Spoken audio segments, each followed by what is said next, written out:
The CBS Radio Mystery Theater presents...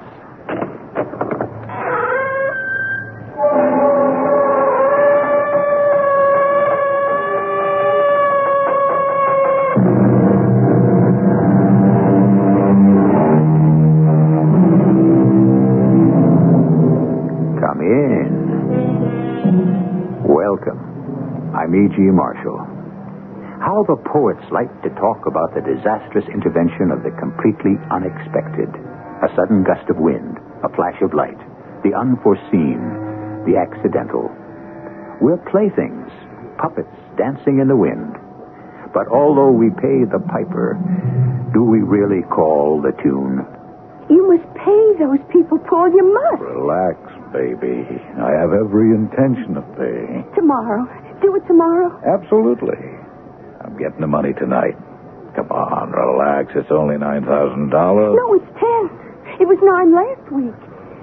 Every week you delay costs you $1,000.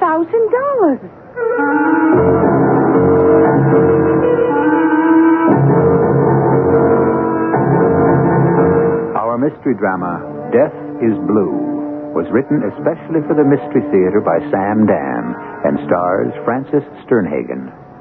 It is sponsored in part by Buick Motor Division and True Value Hardware Stores. I'll be back shortly with Act One. It is a magic moment. You are at your Buick dealers, about to drive home in your brand new Buick LeSabre. It's lean and trimmed, classic lines. It looks quite unlike any full-size Buick you can remember. You get in. A heady new car smell surrounds you. Your LeSabre feels the way it looks, tight. You turn the wheel a little. No wasted motion in this car. Big brushed metallic gauges look back at you. That V6 engine is doing great. You rub your hand on the seat. 6 people could be really comfortable in here. You swing into your driveway. Your wife, the kids, the dog, everyone but the parakeet descends in the car and gets in. Off you go to nowhere in particular. Life and your new LeSabre are great. Maybe the dog shouldn't sit on the seats.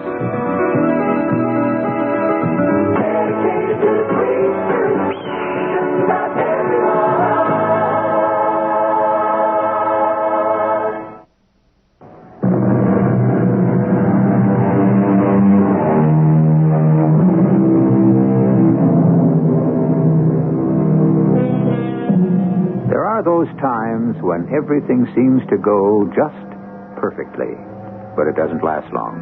Something, somewhere, somehow arises, and things go back to being normal again. Let us begin in the office of Julia Hoffman. Who's Julia Hoffman? Well, she's a private detective. Well, not a private eye like Dashiell Hammett's Sam Spade, or Raymond Chandler's Philip Marlowe, or even Earl Stanley Gardner's Perry Mason. But she has her points, Ms. Hoffman.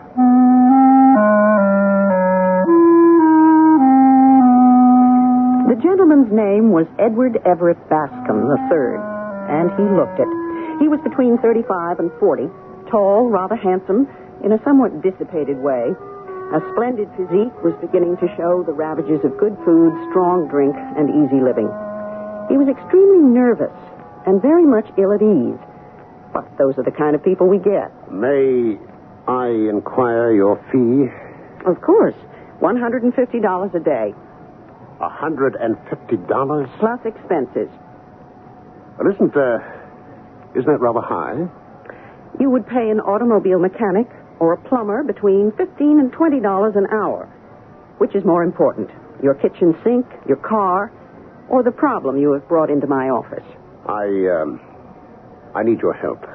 Exactly how may I help you, Mr. Bascom? It's a delicate matter. It involves my sister, Matilda Bascom, my spinster sister. Yes. She's about to make an awful mistake. Yes? A tragic mistake. By doing what, Mr. Bascom? By getting married. I take it you don't want her to get married. Not to Paul Darrow. You spell that? Darrieux. And what's wrong with Mr. Darrow? He's a liar, a thief, a scoundrel. You have proof? Miss Hoffman, he has to be. Why? Well, this is the delicate part. I have here a photograph of my sister. An 8x10 portrait so that you may see her clearly. Yes. It's in color, you notice. So? Speaking forthrightly, could she appeal to a man? Obviously she has. Miss Hoffman is after my sister's money. Why do you insist? Isn't it obvious? Oh, don't get me wrong, Miss Hoffman. She's my older sister. I adore her, but I face reality. And what is reality? Reality is that she is not an attractive girl. I mean, woman. She's almost 40. And she's very plain. The birthmark, that hideous birthmark. Hideous? Well, I'm trying to speak frankly. I hope you never said that word to your sister. I would die first. I'm being, as I said, frank. You may be overdoing it. You can see that blue birthmark. It covers her entire forehead and practically half her right cheek. And it offends you. It doesn't offend me. I'm just stating a fact. Well, obviously it does offend you. Well, I cannot pretend it doesn't exist. What is it that you require of me? I want you to prove that Paul Darrow is after her money.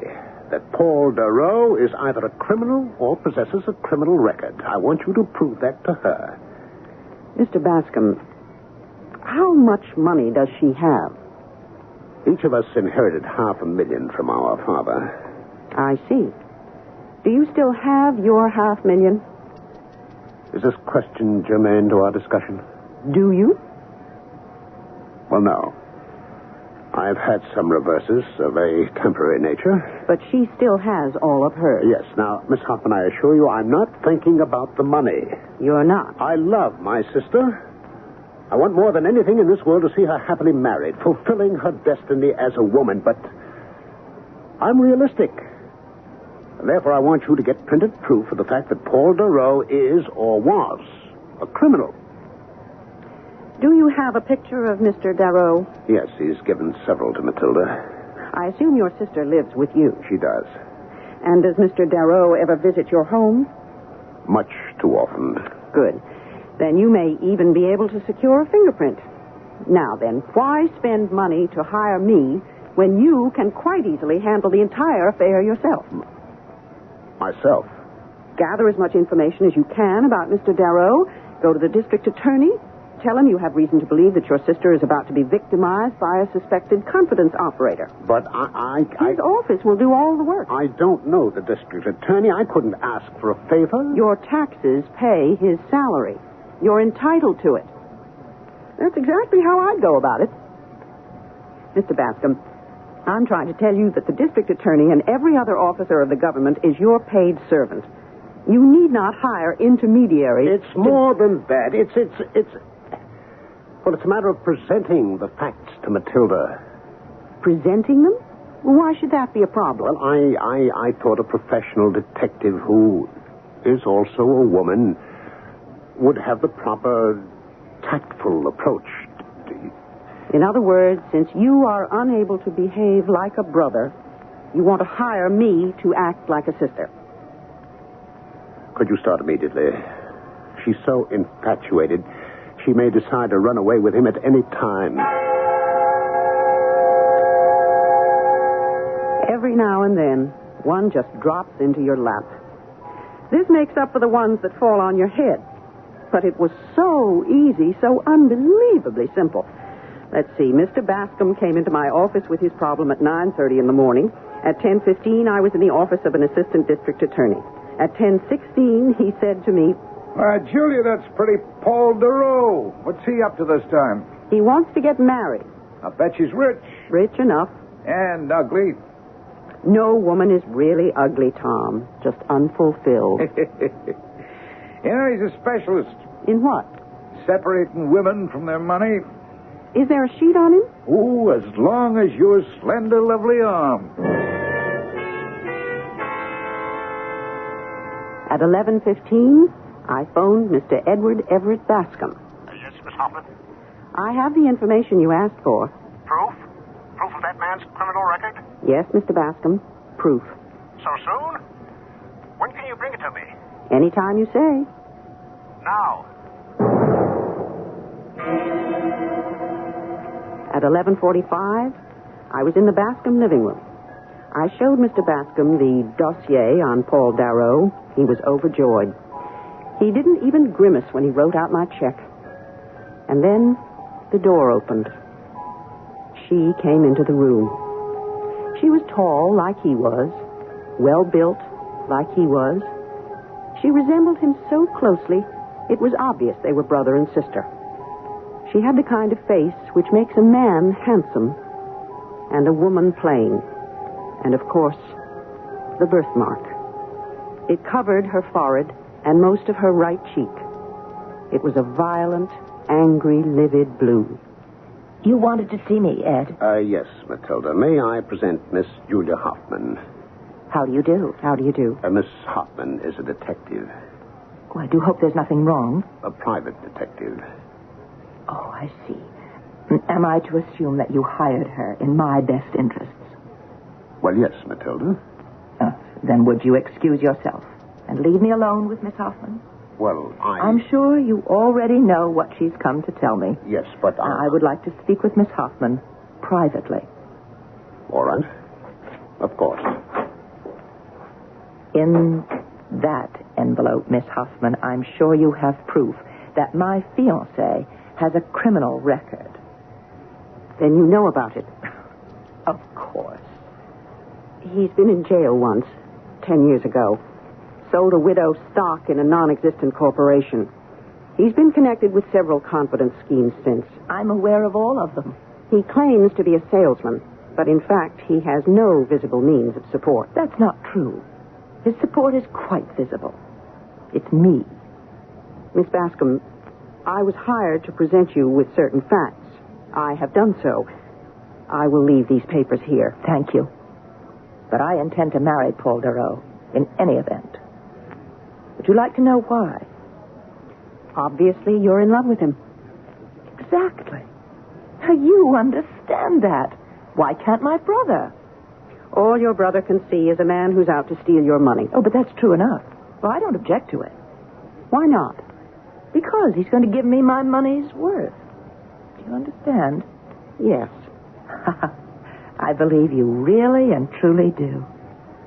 I like you, Miss Hoffman. You're a kind, sensitive woman. I watched you as I walked into the room. I watched the expression on your face. I'm an expert at watching people's first reaction to me. Your face was frank, open, friendly, as if there were nothing at all wrong with me. But there isn't. Oh, there is. I have this absolutely hideous birthmark, this dreadful blue... Miss Bascom, if it's so traumatic, you could have it removed. This is an age of medical miracles, but not for everyone. Not for me. No, I've learned to live with it. Not live, exist. I became reconciled to doing without companionship, love, the things that make life worthwhile. You understand? Yes. And then Paul Darrow happened along. And a whole new world opened up for me. He wants to marry me. Now, you may ask, would he wish to marry me?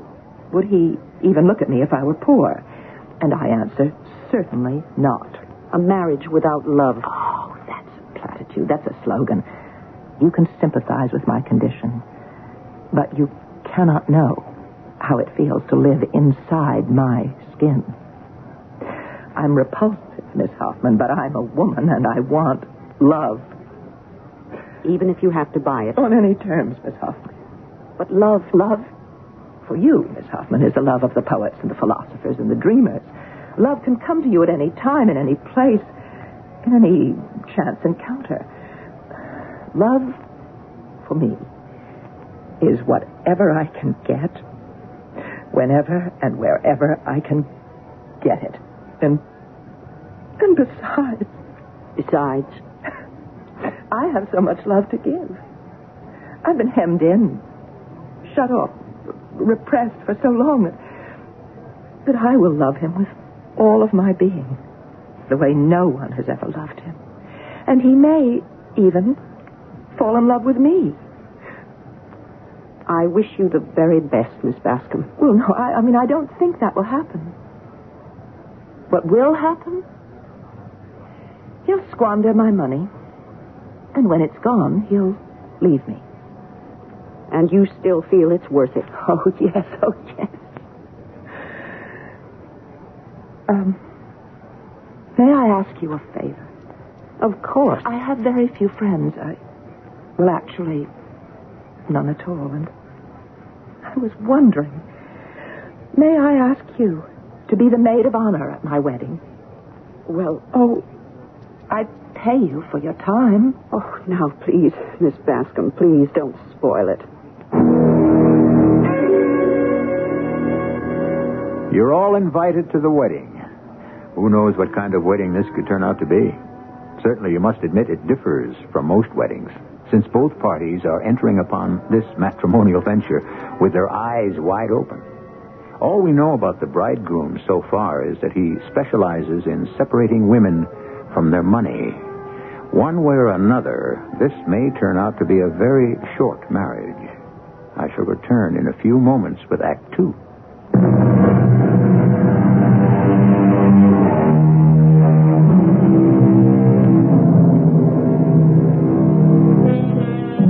Marriage has many pains, but celibacy has few pleasures. So said Samuel Johnson. The reason we quote Mr. Johnson here is because he was married to a grotesquely homely woman, and yet he truly adored her. We're about to meet a gentleman, Mr. Paul Darrow, on his wedding day. He, too, is about to marry a woman who may be considered unattractive, and it will be interesting to see how he will cope, if that's the word. The story is being told by a private detective named Julia Hoffman.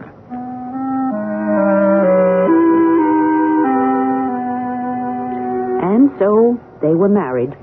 It was a small affair held in the bride's home, where she was reluctantly given away by her brother. I thought she looked positively radiant. The groom, Paul Darrow, was a slender, handsome man. To me, he looked like a confidence operator. But then again, I'm a detective, and we do tend to take a dim view of things and people. It's an occupational hazard. We're not always right. Miss Hoffman, Congratulations, Mr. Darrow. you disapprove of me, don't you? And you know why. Yes. You're a detective, and you checked me out. You're a hunter of women, Mr. Darrow. And what chance did vulnerable, defenseless Matilda have against you? Not at all. Then we understand each other. No, not completely. If all I wanted was Matilda's money, I could do better elsewhere. Really? Oh, she's comfortably well off, but she's not fabulously wealthy. Do you understand? No.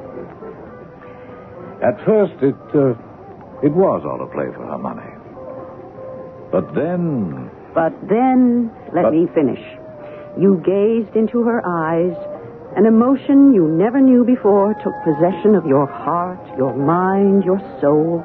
For the first time in your life, in your wasted, misspent life, you fell in love. Yes, that says it.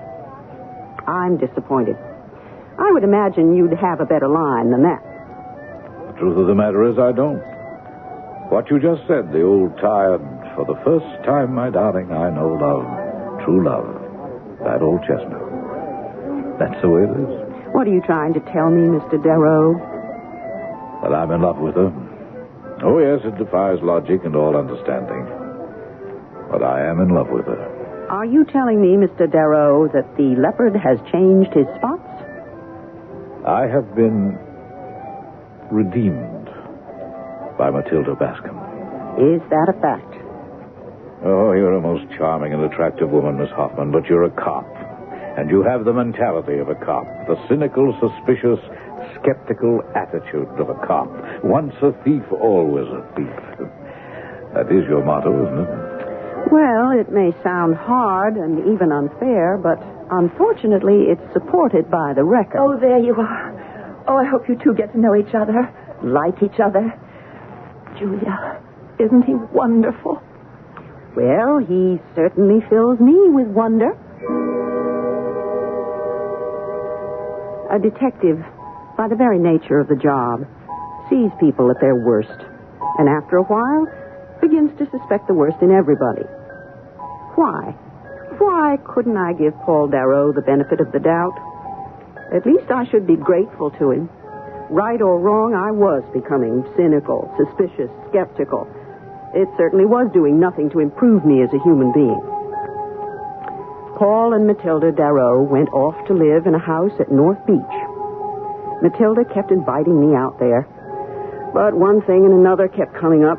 Almost a year had gone by when, guess who walked into my office about guess what? He's about to drain her of every last cent she has in the world. You know this for a fact. Miss Hoffman, I wouldn't come here to buy your valuable time if I didn't know it for a fact. And what is the fact? I received a call from her broker, Emil Morgan. Emil's upset, as he should be, as I am. She told him to cash in $100,000 worth of municipal bonds. Mm-hmm. He asked her why. She said she wanted the money. He asked her why she wanted so much cash. She wouldn't tell him. So, I asked her. She said Paul had an excellent business opportunity. She used the word excellent, not me. Well, What do you mean, well? Isn't it obvious? He's simply going to steal that money from her. probably. Well, how can you sit there and say probably? What else is there to say about it? Why, she should be... She should be what? Well, told about it. She knows about it. She's even more aware of this man's basic character than you are. How do you know?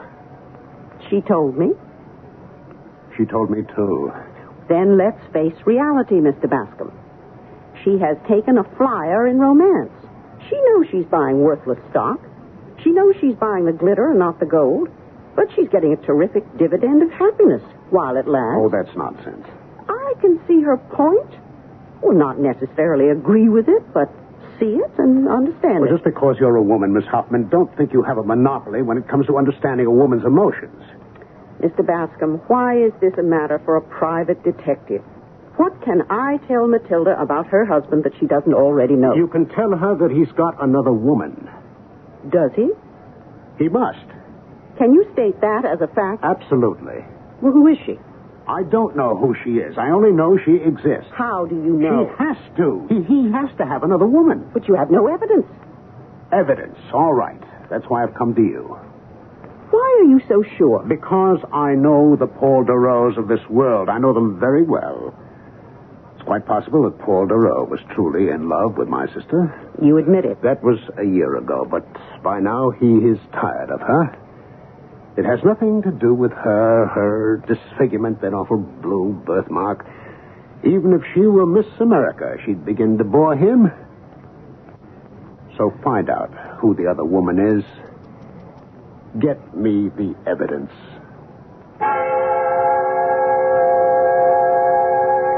You'd be amazed, or would you, how much of this work is cut and dried.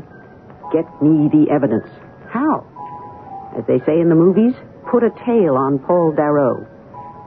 In the beginning of my career, I myself would be the tail. But now, however, I hire people. Yes? It's Jerry here. I got your boy, Junior. Where? Little joint on West 3rd. Alone? With a babe. What kind? I don't know, but this dame is stacked. Do they know each other well? Julia, they can't seem to keep their hands off each other. Know what I mean? It's disgusting. Can't they do all that in private? The joint on West 3rd was a quiet, dimly lit place where people went in order to be alone together. There was a piano bar, and the man played pretty, dreamy music. Most couples sat around in booths and concentrated their conversations on each other. Paul Darrow and his attractive female companion were too taken up with themselves to notice me. I slipped into an empty booth directly behind them. Oh, baby, there's nothing to worry about. I know, Sugar. It's just I don't see you enough. I know. But I have to go home. Home? And it won't be for too much longer. Oh, that's what you said last month. You can't leave the goose while she still lays golden eggs. Oh, you were supposed to have your hands on that money last week. Well, baby, it has to be done with finesse. Why? Why want to just grab the money and walk out. Well, you have to get that money. You have to. I'm aware of it. I don't think so, honey. You already owe some of that dough. Oh, I know. It's only $9,000. That was last week. This week it's 10. I told you, those guys have a wild way of figuring interest. The bonds are due to be delivered tomorrow. Grab them and run. And here's a photograph of the two of them. There can be no doubt about their relationship. How did you get this picture? That's not important. Oh, but it is. It shows her darling husband practically making love to this woman in public. True. Now, do you know what I suggest you do? You don't have to. I know exactly what I'm going to do with it. I'm going to drive out to North Beach first thing in the morning. Take my advice. Burn the picture. Burn it? Forget it. Are you insane? I intend to expose this man for what he is. He'll do that himself when he runs away with her money. What do you mean when he runs away with her money? Paul Darrow is a desperate man. He's in the hands of the loan shark. That's his problem. If he doesn't pay off, they'll kill him. I'll shed no tears. But Matilda will. I know my sister now. She'll take anything from him except another woman. She'll throw him out. And she'll hate you for the rest of her life. This is a lesson she has to learn for herself. The only lessons of lasting value are the ones we pay for. $100,000 is a good price. I can't believe you're serious. You know I'm right. Are you saying that we should permit this man to steal $100,000? He worked for his money. I can't believe we're having this kind of a conversation. I will not let that man take $100,000 from my sister. You haven't been listening. I told you Paul Darrow is a desperate man. His life is on the line here. If she refuses him, he's capable of turning on her. He could kill her for that money.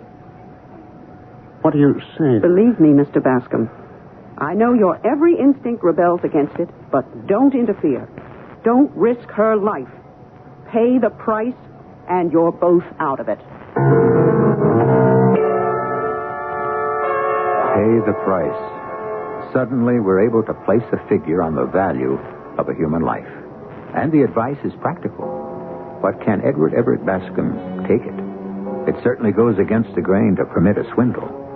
Can he be depended on to swallow his pride, choke down his anger, and eat his words?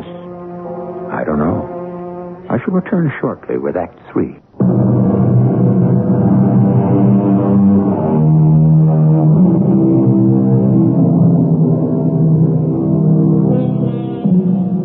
Truly good advice is seldom welcome, and those who need it most appreciate it least. Private Detective Julia Hoffman is in the business of giving advice. She has just delivered some very hard-to-take counsel to a gentleman who has been resisting her every step of the way. You know I'm right. Her safety should be the first consideration. And we're just going to let this fellow walk out with $100,000? Yes, and he's gone forever. And so what's going to happen? From what I understand, her broker can't stall her off any longer. He'll have to deliver the cash for the bonds tomorrow or the next day. And then? You know, and then. She'll give him the money, presumably to invest in his new business. And he'll walk out the door with it, never to be seen again. That's correct. Well, that goes against the grain, but... All right. You're correct. I won't say a word to her. Let's be rid of him. One way or another, let's be rid of him. That was on a Tuesday afternoon. On Tuesday evening, I spoke to Matilda on the telephone. Julia, what a pleasant surprise. How are things, Matilda? Oh, wonderful. I'm glad to hear that. I'm happy, Julia. Really and truly happy. Then that's all that counts. How is Paul? Oh, he's marvelous. Good. He's all excited and optimistic. Really? Yes, he got a chance to buy into a fabulous business. And you're going to give him the money for it? What else is my money for? What else, indeed? Now, Julia, I know you're skeptical about Paul. Well... But he's changed. Maybe marriage has changed, and maybe I changed him. But he's a new Paul, a different Paul. Oh, Julia, how is it possible to be so happy?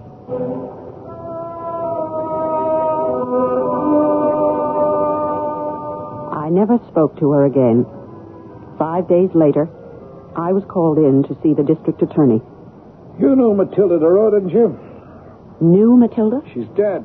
Murdered. No. Yeah, brother's been trying to reach her all week. Couldn't get her on the phone, so this morning he drove out to her place in North Beach. She's gone. Gone. Gone, but that doesn't mean she's dead. There was a struggle. He found bloodstains. You're sure? Gone also an envelope with bearer bonds worth $100,000. Gone also friend husband. In the Frascati sports car she'd bought him for his birthday. How was she killed? Oh, that we don't know. We don't have the body. A neighbor, Mrs. Matson, said that at twilight yesterday she saw Mr. DeRoe carrying a huge sack down to the dock. A huge sack? And she wasn't suspicious? Of what? They have a cabin cruiser. At that time, she thought DeRoe could have been taking supplies down to the boat. And that's all you've got?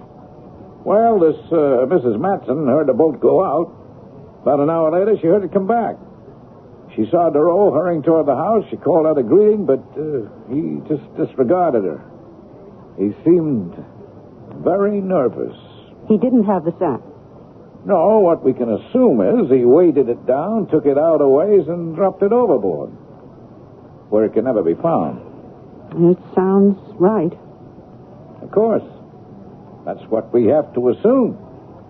If we can find Mr. Paul DeRoe and he tells us a more convincing story, well, that's what happened. What did you know about Paul DeRoe, Julia? He's into the loan sharks. Ah, then he had to have the money. Yes, but why did he have to kill her? She was willing to give it to him. Unless... Unless what? I have to see somebody. But I didn't tell her. Then why did she refuse to give him the money? I don't know. The only thing that could make her angry enough would be if she found him unfaithful. But I didn't tell her. How do I know? Because we agreed, you and I. I don't trust you. You saw that 100,000 flying out the window, and it was too much for you. I swear to you that I... You didn't tell her. I didn't tell her. Then how did she find out? I don't know, but I do know this. I want that animal found and brought to justice. I inherit what's left of her estate, and it's quite a bit. I'll spend every penny hunting that murderer down. Mr. Bascom, let's back off and look at this thing from another perspective. How do we know you didn't kill her? Me? I spoke with her broker, Mr. Morgan. Unlike yours, which has been senselessly squandered, her estate has been carefully tended. It's grown to almost $1 million. You are the sole heir. This is an entirely reasonable conjecture. You could have killed her. If I killed her, why did her husband disappear? What do you want him to do? Who'd believe him with his record? He's running for his life. Are you saying that I murdered my own sister? I'm saying there are a number of possibilities. But do you believe it? At this point, I don't know what to believe.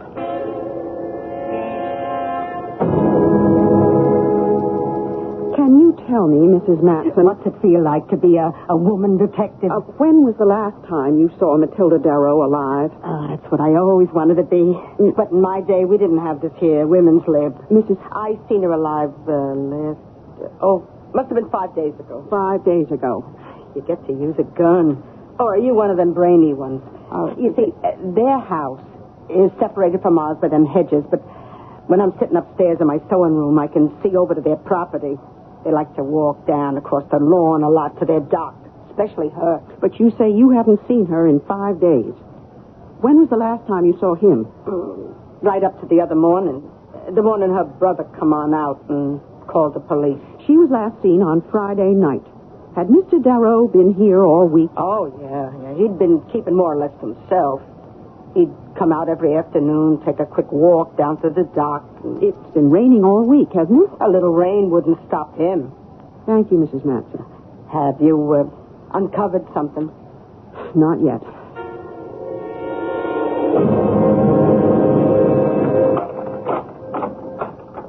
Yes? Miss Doralee Spurich? The same. May I come in? Why? Would you like to win $1 million? What do I have to buy? Nothing.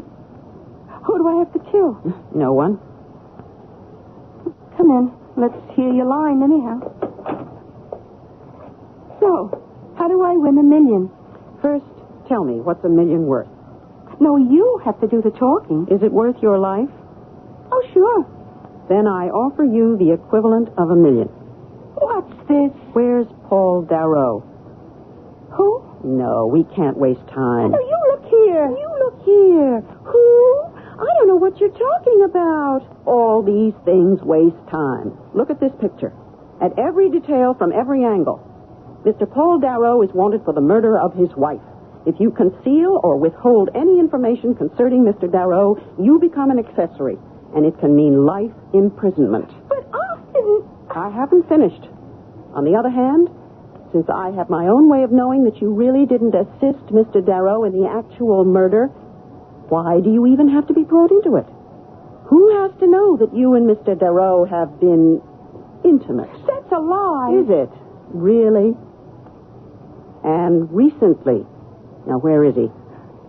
I don't know. And that's the truth. Now, tell me more about the truth. Okay. He was set to take his wife for $100,000. The sharks were swimming around him, so he was going to pick it up last week. And then he and I, we would take off. Where? Europe. The works. England, Paris, Rome. We'd have enough to live it up for a while. Well, he was supposed to pick up the dough Friday night and meet me here Saturday morning. He never showed. Maybe he ran out on you. I don't think so. You mean your pride won't let you think so? I think they killed him. Who? The sharks. Why? He only owed them $10,000. How do you know it was $10,000? I know things. Why kill him? He had the money to pay off. Maybe he had too much money. Maybe they saw the size of that roll and they figured, why not grab it all? So, he's under cement, under a garbage dump. Oh, he was a great guy when he had it. Tom? Yeah, Julia? Anything new in the DA's office on the Darrow case? No, we haven't been able to take a single step forward. Except for your angle on the loan sharks. We've run that down. It's true, he could be gone that way. So he killed her for the money, and the sharks killed him for the money. Is that the way it could wind up? Well, all the pieces would fit together neatly. Don't you buy it? Could I have your permission to search the house at North Beach? Oh, what do you expect to find? You never know until you look.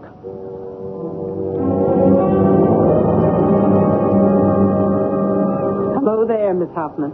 Oh, it's you, Mrs. Matson. I noticed you poking around out here in the garbage. Well, I'm wondering why there's so much of it. These 2-3 cans full? You should come over and see mine. This is nothing. Well, don't they collect garbage around here? They do when they ain't on strike. Oh. Well, how long have they been out? Oh, 3 weeks. 3 weeks? I noticed you took them 2 things out of the garbage can. Are they clues?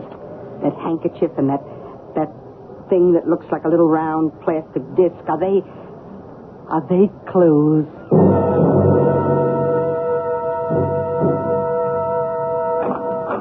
Miss Hoffman. May I come in? Yes, of course. Is there anything new? Yes. What? Tell me. Suppose you tell me. Well, what can I tell you? To begin with, where is your sister? My sister, what are you talking... You want to listen to my theory? It goes as follows. She discovered that Paul was cheating. She confronted him. What I don't know is, did she become so enraged at his infidelity that she killed him? Or did he become so enraged at the thought that she wasn't going to give him the money that he attacked her and she killed him in self-defense? Which was it? Miss Hoffman, I won't hear any more of this. Well, you might as well hear it all. I would prefer to think she was the one who got angry first. Anyhow, it was a struggle to the death. She killed him. This is the most monstrous accusation. It was a fit. It was frenzy. I don't even say she's not entitled to it. When it was over, she became panicky. She called you. Are you saying that I... Oh, come on, don't be ashamed of it. You worked out this plan. You have no proof that she knew about his infidelity? His handkerchief. This lipstick smudge. It wasn't hers. She doesn't wear any. You made sure to throw it in the garbage. No, just a minute. For 5 days, after I could no longer reach my sister, he was seen walking about the grounds. By Mrs. Matson, the neighbor. She saw him. From a distance. She saw your sister, Matilda, wearing Paul's clothes. She saw Paul carrying that sack down to the dock. Again, from a distance. In the rain. But that birthmark, that livid blue birthmark, it's visible, noticeable from any distance. The birthmark was hidden. How could you hide that birthmark? You see? I found a few of these in the garbage, too. What are those? These little discs.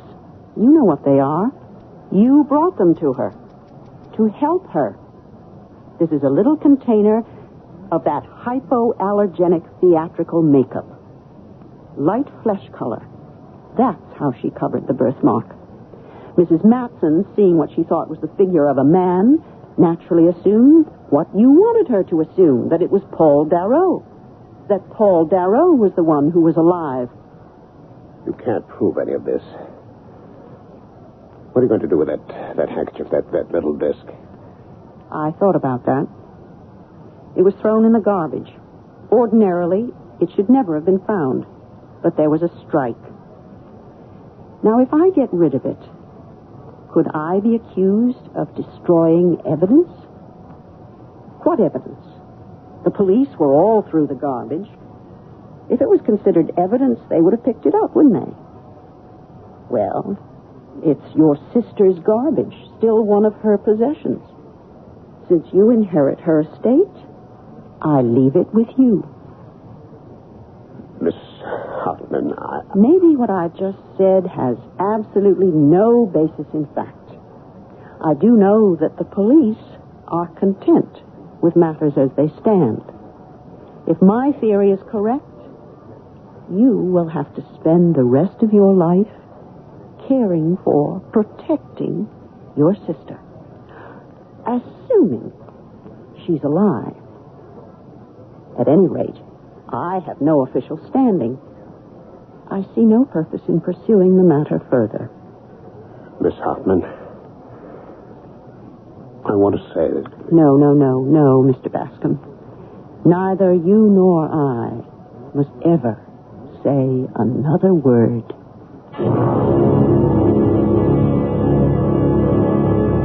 And they didn't. And so, we don't know. We really don't know who killed whom. That is, we don't know officially. This story took place some years ago, and neither Matilda nor Paul were ever seen again.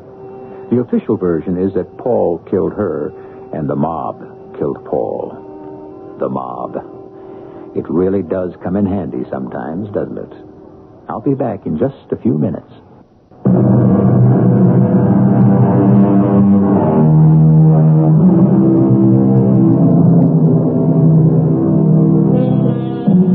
People set such store by beauty, and yet some of the greatest women in history were either homely or possessed a very special kind of beauty.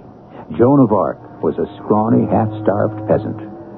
Even her flattering portraits show Queen Elizabeth I of England as pinch-faced and half-bald.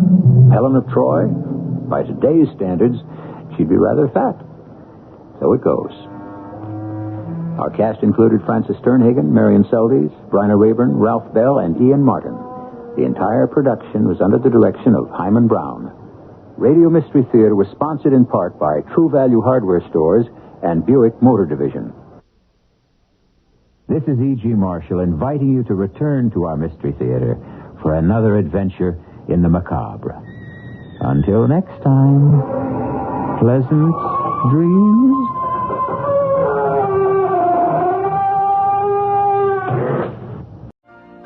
You've been listening to the OTR Gold Network. Find more classic radio at otrgold.com.